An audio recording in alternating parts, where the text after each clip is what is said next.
শুভ সকাল বন্ধুরা, কেমন আছো? আশা করি তোমরা সবাই ভালো আছো। আমিও ভালো আছি। এই সকালে প্রথমে উঠে উঠোনটাকে ঝাড় দিয়ে নিলাম। ঝাড়টা দিয়ে বাসি কাজ এক এক করে সব সারা হবে।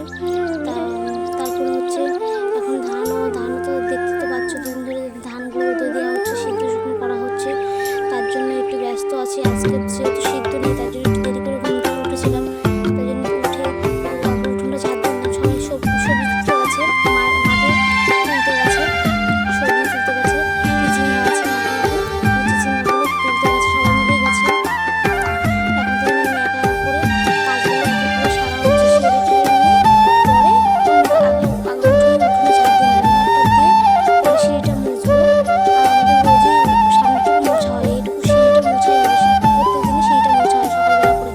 আর সকালবেলা এটাই বাসি কাজ হচ্ছে। তারপরে এক এক করে সব কাজ সারা হচ্ছে। দেখতেই পাচ্ছ তোমরা, এক এক করে সব কাজ সারা হচ্ছে। ওদিকে পরে ধানগুলো আছে, ধানগুলো রোদে দেওয়ার ব্যবস্থা করছি, যত্নগুলো মেলে দেবো। তার জন্য কাজগুলো সারা হচ্ছে। এখন যেহেতু মাঠের কাছে মা তো বাড়িতে নেই, এখন তার জন্য আমি একা একা কাজগুলো সারছি।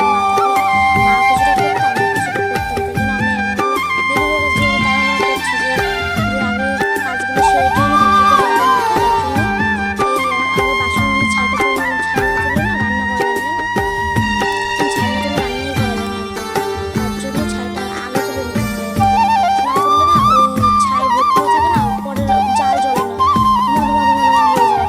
তার জন্য ছাইটা না থাকলে তাহলে ভালো হয়। তাহলে এটাই আগে তুলে নিতে হবে। বলো তো, যে খড়িতে যেহেতু জাল দিই, যার জন্য ওটা না থাকে, ছাইগুলো থাকে, রোজই ছাই তুলে নেওয়া হয়, তাড়াতাড়ি হয়ে যায়, জালটা ভালো চলে, জালটা ভালো চলে। তার জন্য ছাইটা তোলা হয়। তার জন্য ছাইটা তুলে নিয়ে পরে কাজগুলো সারছি তো আস্তে আস্তে করে। তারপরে বাসনগুলো মাজতে যাবে।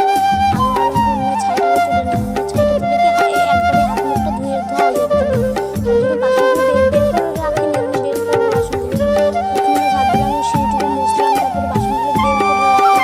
বের করে রেখে যে জল দিয়ে দিচ্ছি বাসনে। কি বলতো, রাত্রে বাসন তো হয়ে গেছে, শুকিয়ে গেছে। রাত্রে বাসনে জল দেওয়া হয়নি, বাসনে তো শুকিয়ে গেছে। তখন আগে জলটা দিয়ে নিলাম, পাইপ দিয়ে জলটা দিয়ে নিলাম।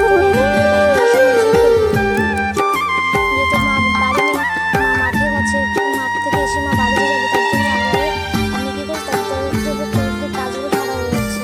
কী বলতো, আজকে যেহেতু লেট হয়ে গেছে না, তার জন্য বাসনটা মাজতে লেট হয়েছে। আমি রাত্রেই বাসনটা মেজে রাখি।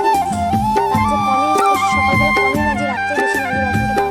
মেজে রাখলে কি সকালে তাড়াতাড়ি করে কাজটা শেষ হয়ে যায়, বা এই এঁঠো বাসন না থাকলে। চা মা করা হয়েছে, আমাদের বেশি চা করা হয়।